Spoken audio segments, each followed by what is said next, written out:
They say most betrayals aren't sudden. They're slow, subtle, creeping like ivy around the spine of something you thought was solid. If you'd asked me a year ago, I would have sworn my marriage was steady. Not passionate, no. Passion fades. But stable? Trustworthy? I'd have placed a bet on it. My name is Michael. I'm 43, a systems analyst at a mid-sized tech firm in upstate New York. I'm methodical. I like my coffee black, my shirts ironed, and my routines intact. My wife, Angela, is a corporate trainer, traveling often but always calling home every night before bed. We've been married 12 years. No kids, by choice, mostly. We were enough for each other. At least, that's what I believed. This all started on a Thursday. Not a remarkable Thursday. No eclipses, no alarms, just the sort of bland, beige day that makes betrayal possible, because it doesn't look like anything at all. I came home a little early from work. A server migration had gone smoothly, and the boss had given us the rest of the afternoon off. Angela was supposed to be flying back from a client site in Dallas that evening. I thought I'd surprise her. Cook her favorite, garlic lemon chicken, asparagus, mashed potatoes with too much butter. I even picked up a bottle of Chardonnay, the one with the blue label she likes. Everything was normal at first. The house was quiet. I dropped my bag in the hallway, loosened my tie, and flipped on the kitchen lights. It was around 3:45 p.m. when I heard it. Laughter. At first, I thought it came from outside. The windows were open, the late spring breeze curling the curtains. But then I heard it again, fainter, muffled. Two voices. A woman's, hers, and a man's. My pulse didn't spike right away. My mind didn't jump to conclusions. It's strange how the brain works under stress. It clings to rationality even as the world begins to tilt. I walked slowly toward the source. The guest bedroom. Angela's office. Really, when she worked from home. The door was ajar. And the voices, playful, teasing, slipped through the crack like whispers from a different world. I stood there for a moment. Not breathing. Not moving. Then I stepped back, quietly, and walked outside. Maybe it was someone on a Zoom call, I told myself. Maybe she came home early and was doing remote training. I laughed nervously, still clutching the wine bag like it could protect me. But her car wasn't in the driveway. I walked the perimeter of the house. Everything looked untouched. I checked the garage. Empty. Then, just as I was about to re-enter through the front, my phone buzzed. It was Angela. I answered immediately. Hey. Hey, babe, she said cheerfully. Just landed. I'll be home in an hour. What's for dinner? I looked up at our front door. Behind it, someone was still talking, still laughing, and my wife, my supposed wife, was calling from an airport. I didn't confront the voice behind the door. Not then. I couldn't. It didn't make sense yet. My mind felt like a radio stuck between frequencies. Nothing clear, just overlapping static. Instead, I lied. Just take out, I said. Didn't feel like cooking. Lazy, she teased. Okay, I'll see you soon. The call ended. I slipped my phone into my pocket, walked back inside, and found the house completely quiet. The guest room door was now closed. I didn't open it. I didn't ask who had been in there. And I didn't tell Angela that I had heard anything at all. That night, she came home, kissed me on the cheek, told me she was exhausted. We watched a rerun of Modern Family. She laughed in all the right places. And yet, something inside me had already changed. A seed had been planted. One that would grow into suspicion, paranoia, and eventually, truth. I wasn't looking for betrayal. I wasn't the kind of man who checked phones or read into glances. But now, I couldn't unhear that laughter. I couldn't unknow that I had been lied to. Because if she was calling from the airport, who the hell had been in our house? After that day, something in me split.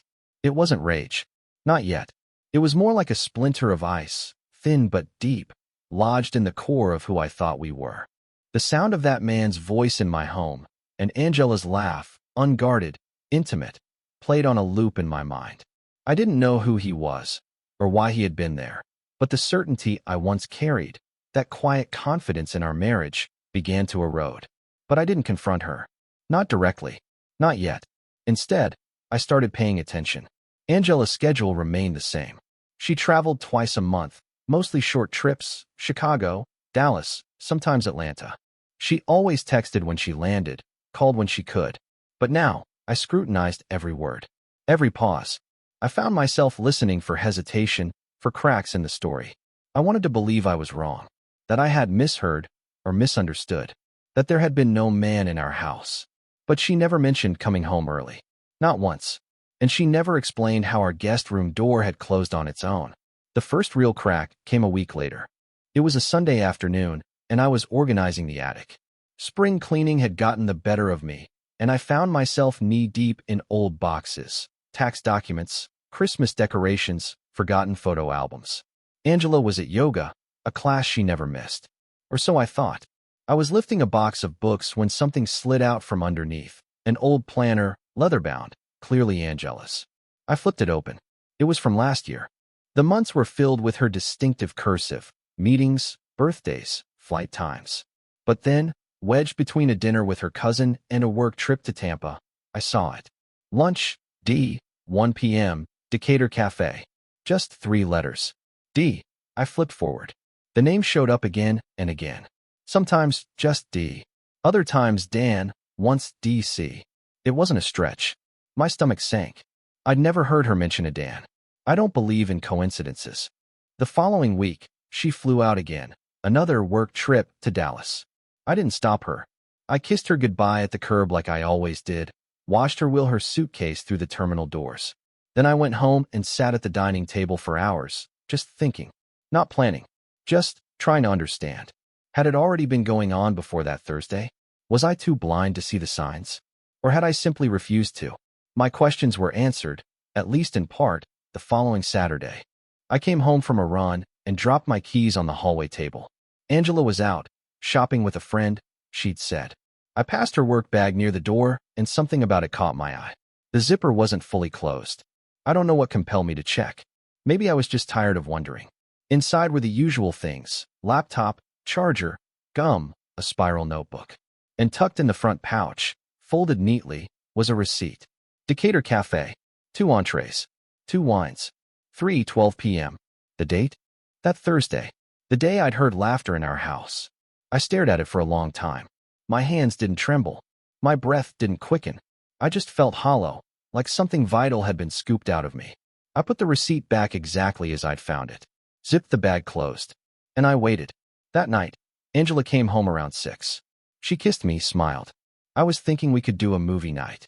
I nodded. Sure. Let me just take a shower. Under the hot spray, I didn't cry. I didn't punch the wall.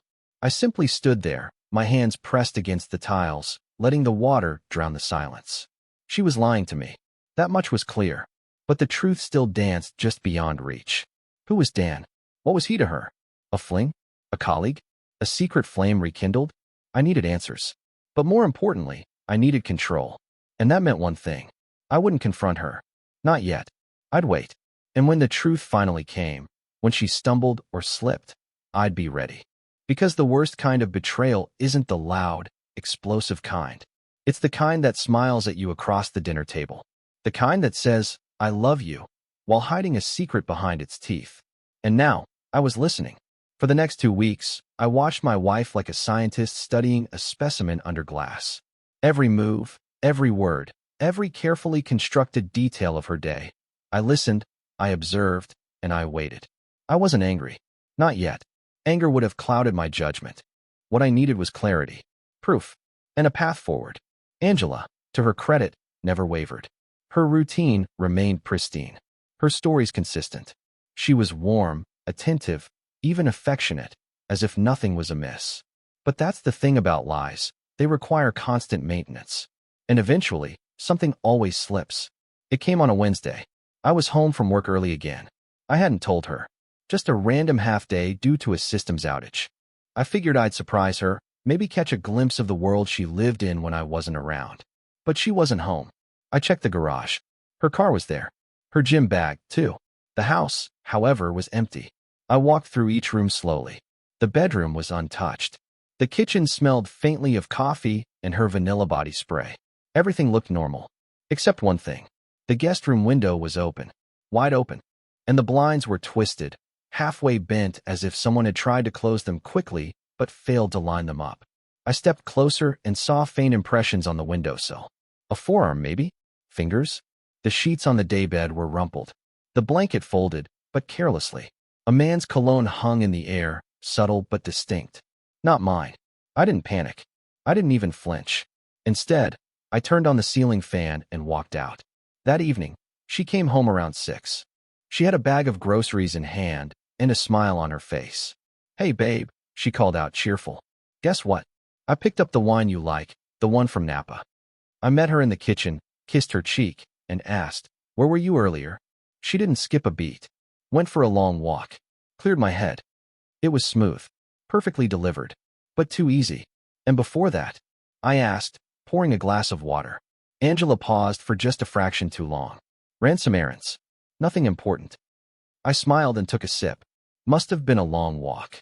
"Yeah, I got some sun." She lifted her arm, showing a faint tan line on her wrist. I nodded slowly. "Next time, leave the window open in the bedroom, not the guest room." Her eyes narrowed for just a second, barely noticeable. But I saw it. A hitch in her breath. A faint flicker of fear. She recovered quickly. "What do you mean?" "The window," I repeated. "It was wide open when I came home. Just saying, it's safer upstairs." "Right?" she said quickly, brushing it off. "I guess I forgot. Thanks for checking." The rest of the night was quiet. We had dinner, watched some documentaries she picked, laughed once or twice. But beneath the surface, there was tension, like a wire pulled taut between us, humming with something unsaid. She was hiding someone. I still didn't know who he was. No names, no faces, just hints, echoes. But the house remembered. The scent, the bent blinds, the way the sheets had shifted like someone had sat there too long. And that's when I made a decision. I wouldn't wait for her to slip again. I'd dig. Not through her phone. Not yet. I respected privacy, even in this betrayal. But I had something better. A name. Dan. It wasn't much. But it was a start. I opened my laptop that night after she'd gone to bed. And while she slept soundly upstairs, dreaming God knows what, I searched every email, every work memo she'd ever forwarded me, every holiday card from coworkers, every conference agenda she'd casually left lying around. I wasn't looking for messages or confessions. Just one thing. A man named Dan. I didn't find Dan that night, but I found Daniel Carrington the next day. His name was in a forwarded email from last year, some training conference Angela attended in Phoenix. His title was listed beneath his signature, corporate sales manager. He worked at the same company. They were colleagues. Probably met on the road. Maybe at that very event. I clicked his LinkedIn. Suave. Polished. Same age range. Sharp suit. Sharp smile. Mutual connections. Angela among them. I stared at his face for a long time. Not because I was angry, not even because I was curious, but because something inside me was taking shape. A need to understand, not just who he was, but why her. Why now? I didn't tell Angela I knew his name. I didn't mention the email. But once I had it, things began falling into place. Every time she mentioned a training session in the field, he'd be on the list. Same cities. Same days. It wasn't even subtle once I started looking. Dallas. Chicago. Denver. Her hotel receipts showed double meals. 2 entrees. 2 drinks. But she never brought him up. Never mentioned Dan. Even when I asked casually, "Who else is on this trip?" she'd gloss over it. "Just the usual crew. Boring stuff." The more I watched, the more the patterns aligned. On her trips, she always packed her red dress. The one she never wore for me. She always came home with an expensive bottle of wine, claiming it was a gift from a grateful client. The same label every time. And she always seemed lighter. Happier. As if being away gave her something she'd been missing here. She thought I didn't see it. But I saw everything. One night, about a week later, I asked her what she thought about the idea of me taking some time off. "Maybe a solo road trip," I said. "Clear my head." She smiled over her wine glass. "You should. You work too much." "I'd go north. Vermont, maybe. Cabins. Quiet. No cell service." She nodded. "Sounds perfect." She didn't ask when. Didn't ask why. That told me more than if she'd objected. So I booked it. 3 days, starting next week. I let her see the email confirmation on the kitchen counter. "Looks amazing," she said as she skimmed it. "You'll love it." I knew she'd make her move the moment I left. That's what I was counting on. But when the day came, I didn't go to Vermont. I left the house at 9 a.m. like planned. Even packed a bag. But instead of heading north, I drove 2 towns over and checked into a hotel under a different name. Cash only. I didn't use my phone, didn't log into anything. I sat in that room for hours, reading, thinking, eating gas station snacks, waiting for the sun to set. Then, Just before midnight, I drove home. The house was dark. Angela wasn't there. The guest room light was on. I parked half a block away and walked through the backyard, stepping lightly, quietly. My heart wasn't racing. My hands weren't trembling. If anything, I was too calm. The sliding back door was unlocked. She always forgot to lock it. I entered, crept through the kitchen, and stopped just outside the guest room. I could hear them. Low murmurs, a chuckle, the creak of the bed frame. I didn't open the door. I didn't need to. I turned, walked back through the house, and left. That night, I didn't sleep. I didn't drink. I just sat in the hotel room, staring out the window at the empty road. I had seen enough. Now I knew. And knowing, finally, meant I could begin. The strange thing was, I didn't feel broken. I didn't fall apart, didn't cry, didn't spiral into some frantic tailspin like the movies tell you to. No throwing bottles, no yelling into the void. Just silence. I'd finally seen it. Not a fantasy, not some imagined betrayal. I'd heard his voice in my house.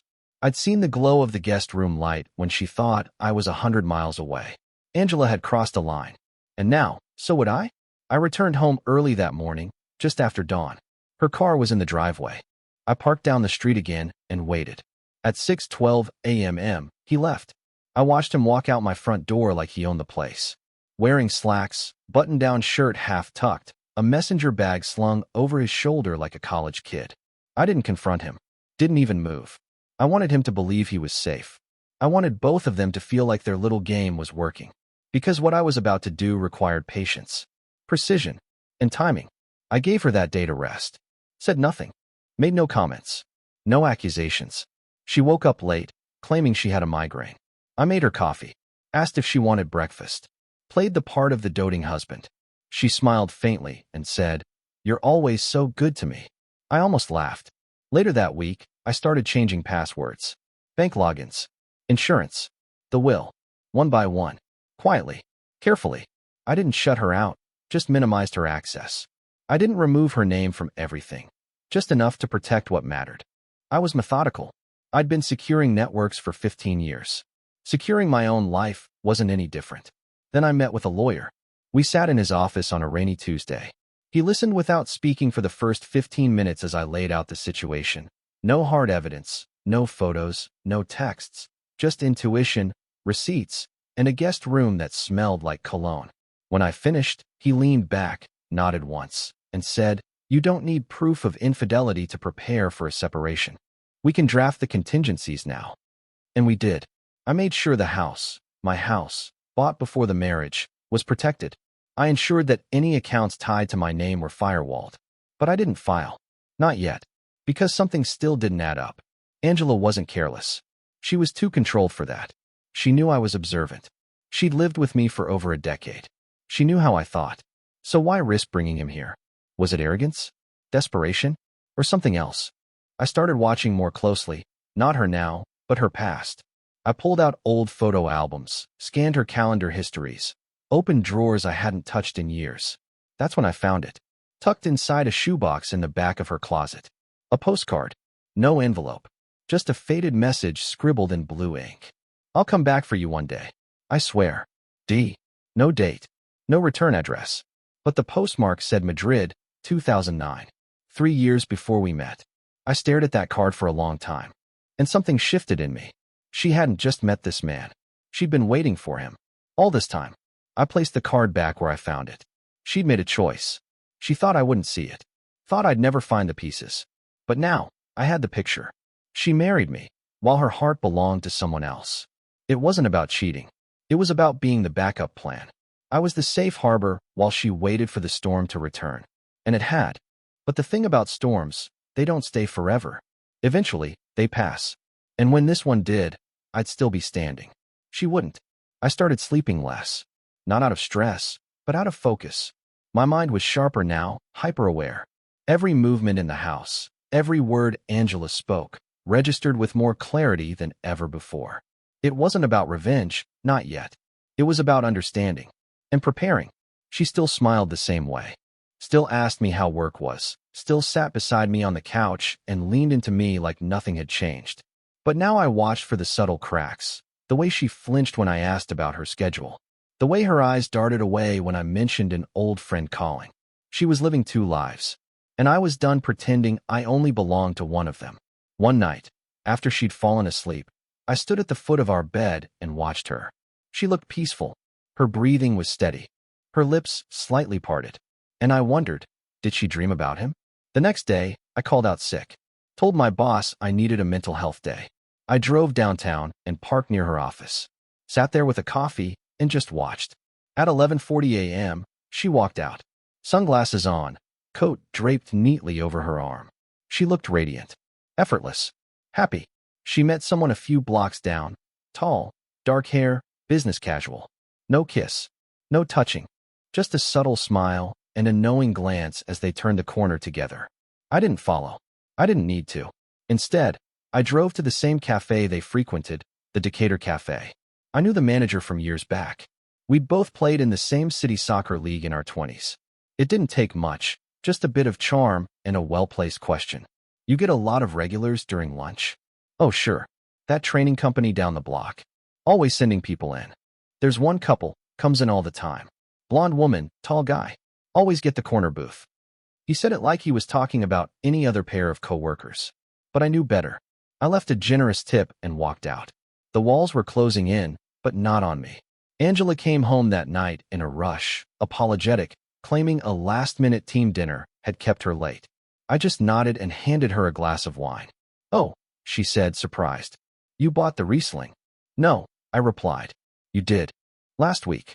You forgot it in the trunk." She blinked once, twice, then laughed it off. See? I knew I'd forget something. But her smile faltered for just a second. Later, while she showered, I went through her purse. Not out of habit, but because I knew she'd left something behind. A folded napkin, the cafe's logo stamped on it, and a name scrawled in the corner. Dan. No message. No number. Just a name. Like a signature. Or a promise. I put it back. She didn't know I'd seen it. She didn't know I'd seen them. And now, I no longer needed confirmation. No more evidence. No more suspicion. I knew. She had chosen him. Quietly. Repeatedly. But I also knew something else. He wasn't the man she thought he was. Because something about him didn't fit. Not his face. Not his name. It had been bothering me since the day I saw that postcard. So I did the one thing Angela never expected me to do. I called in a favor. My friend Alex owed me a favor. We'd served in the same cybersecurity consultancy years ago, and back then, I'd helped him dodge a legal mess involving client data and a misconfigured firewall. He never forgot that. So when I called and said, I need information on someone, quietly, he didn't ask many questions. Name, he asked. Daniel Carrington. Works in corporate sales. Last seen having lunch with my wife. There was a pause. Ah, he said, tone shifting. Okay, give me a couple of days. I didn't expect anything earth-shattering. Maybe a marriage record, a LinkedIn scrub, a few social media profiles. I just wanted to know who he was when Angela wasn't looking. But when Alex called back 2 days later, his voice had an edge to it. Mike, you sure you want to know? I wouldn't have called if I didn't. Another pause. Then, your guy's name isn't Daniel Carrington. Not legally, anyway. That's his alias. Real name is Daniel Cortez. And he's got a file. That pulled my breath in. Go on. He was fired from his last company for inappropriate conduct with subordinates. Multiple HR complaints. Relocated twice. Last place. Denver.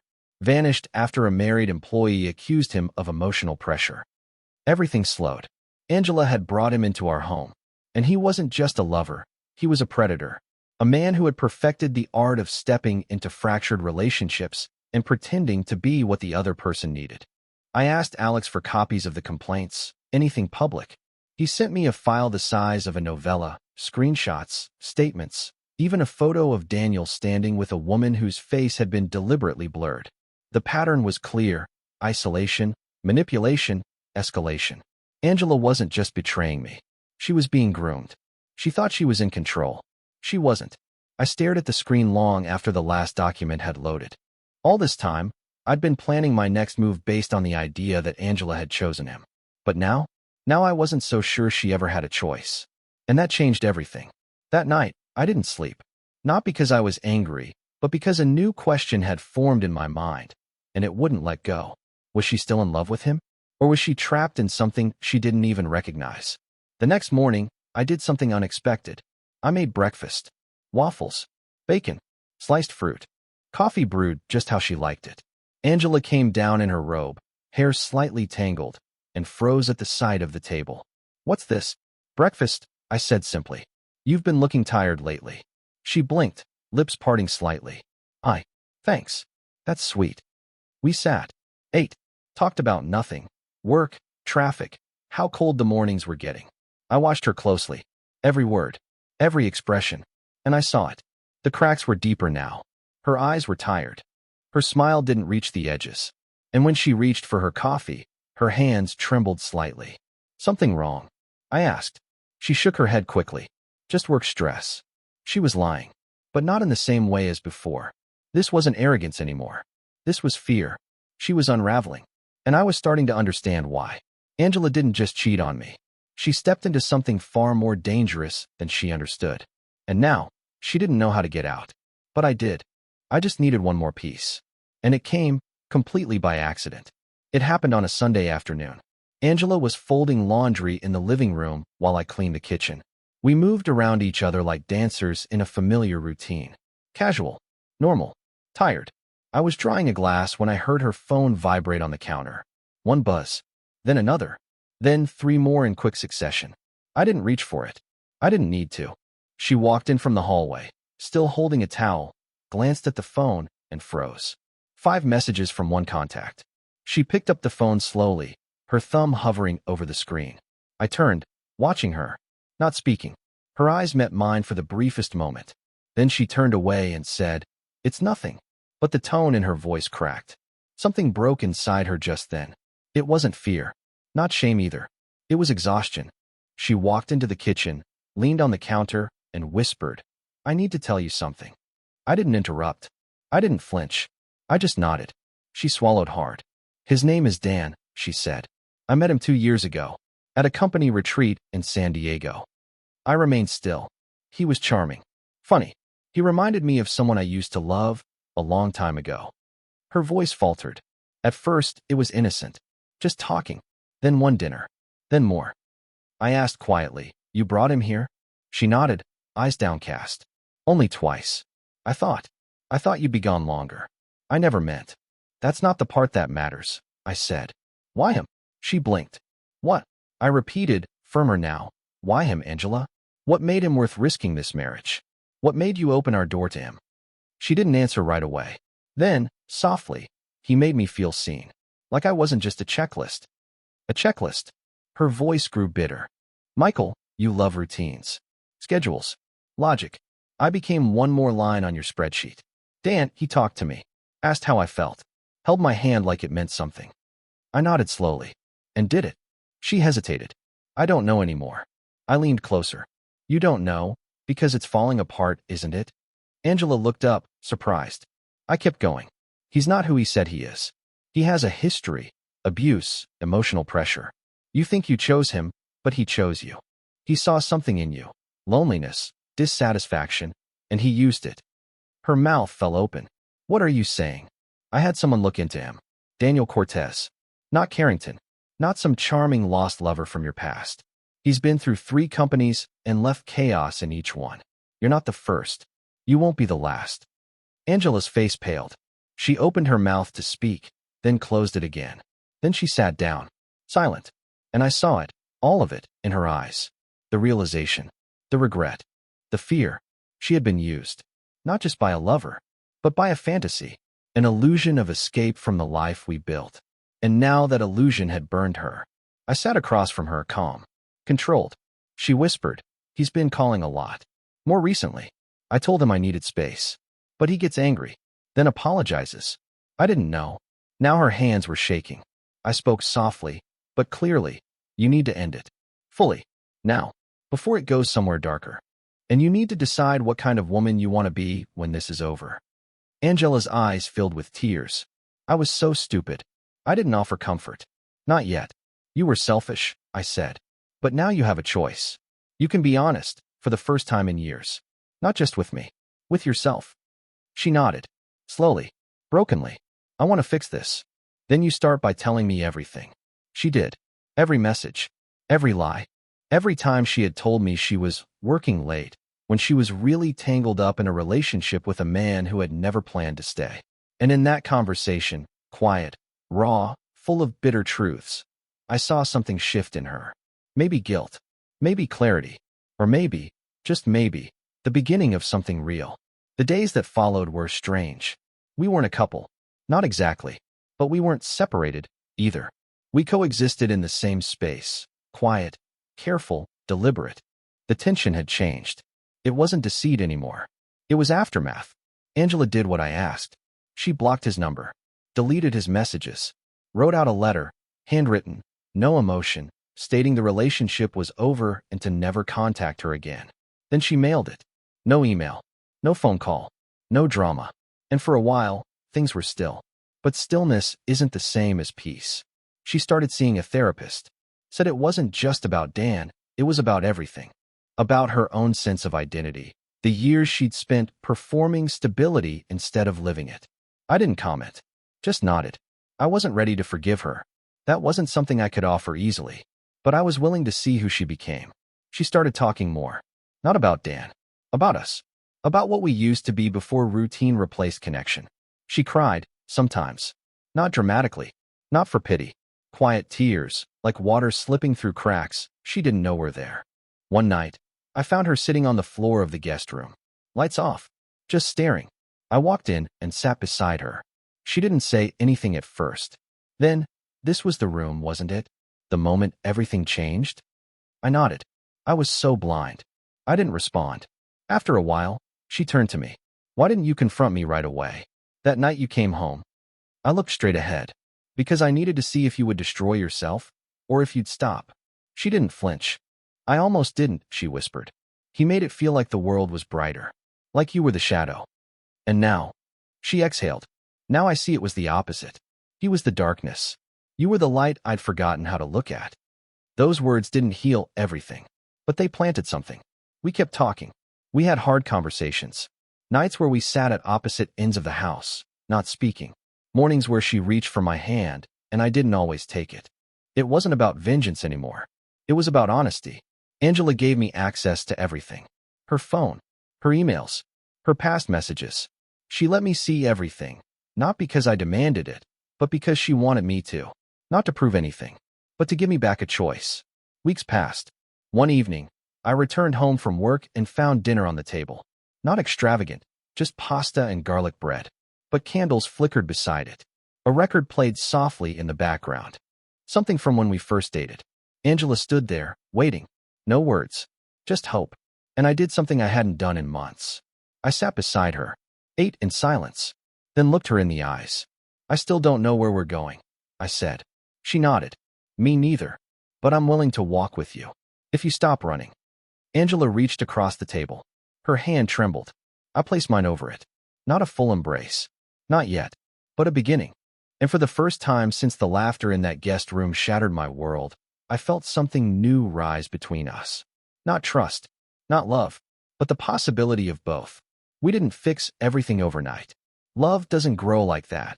Not after being buried beneath betrayal. It took time. Long walks with few words.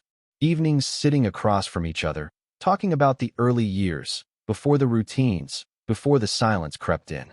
Angela stayed in therapy. I joined her for 2 sessions. It wasn't about rehashing what had happened. It was about asking if something worth saving still remained. We took things slowly. Separate bedrooms, at first. Boundaries. But slowly, the lines blurred.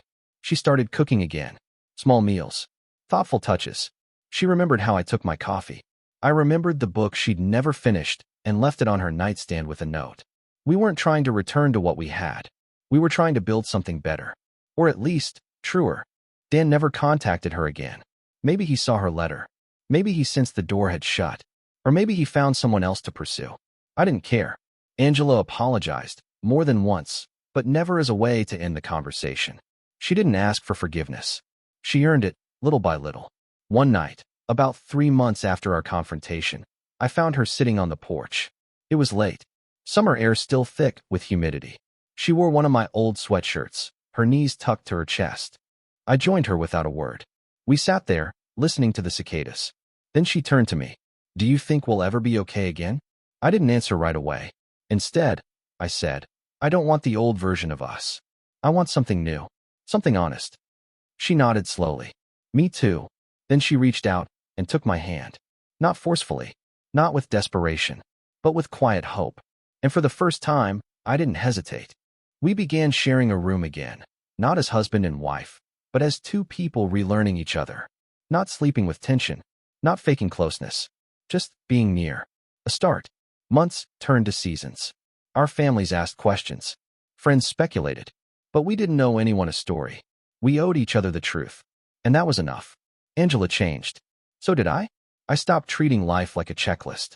Started making room for imperfection.